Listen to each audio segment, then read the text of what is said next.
told Abraham, "Take your son and offer him as a burnt offering." These words, through which God tested Abraham, we hear on the second Sunday of Lent. When I was born, I was told, the only thing which is sure in life is that you will die. And now you are born, you start dying.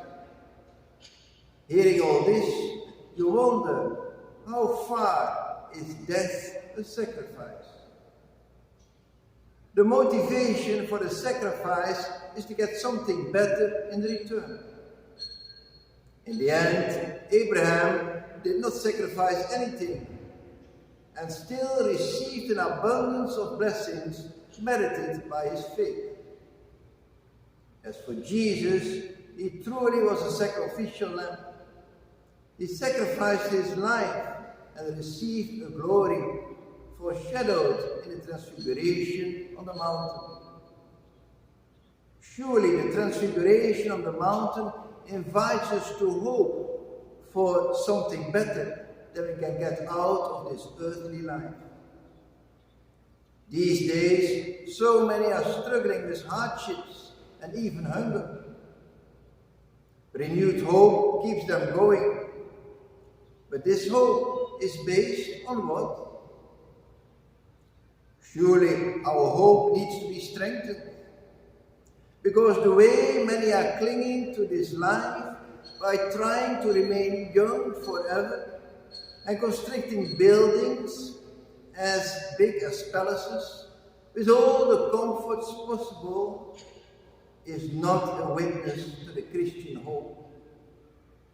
Our Christian hope is based on a glorious life in the heavenly Jerusalem, where God lives with his people, wiping away all tears from their eyes, with no more death, mourning or sadness. Truly, a life well spent is a life characterized by sacrifice. It is a life going from grace to grace, through sharing and giving up in faith and hope. The other day I helped someone financially, and she answered, "You've wiped away the tears from my face." I must say these words touched me, and today they connect me with the words of the book of Revelation. The heavenly Jerusalem, where God will wipe away all tears from our eyes. The actual presence and action of God are confirmed in today's Gospel with the words, "This is my beloved Son, listen to him." This shows God's approval of Jesus' sacrifice and his words which he spoke to his disciples. Anyone who wants to save his life will lose it, but anyone who loses his life for my sake will find it. If Elijah and Moses were sent to Jesus to prepare and encourage him for the sacrifice, who are Moses and sacrifice sent to you these days to encourage you and to prepare you for any sacrifice for the sake of God?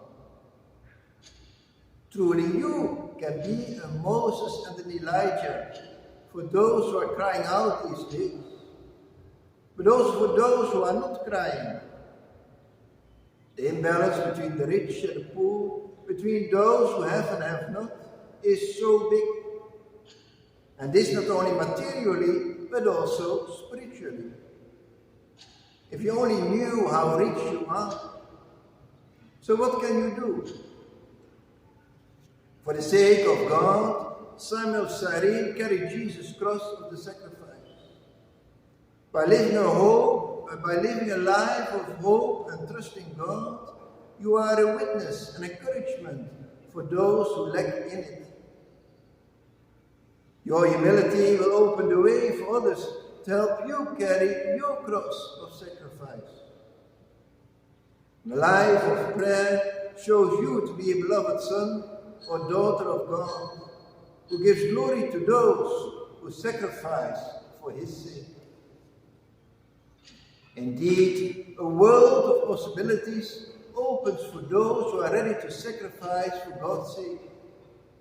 Possibilities for yourself and possibilities for others. What is even more, if you are ready to sacrifice for God's sake, God is for you. And if God is for you, who is against you?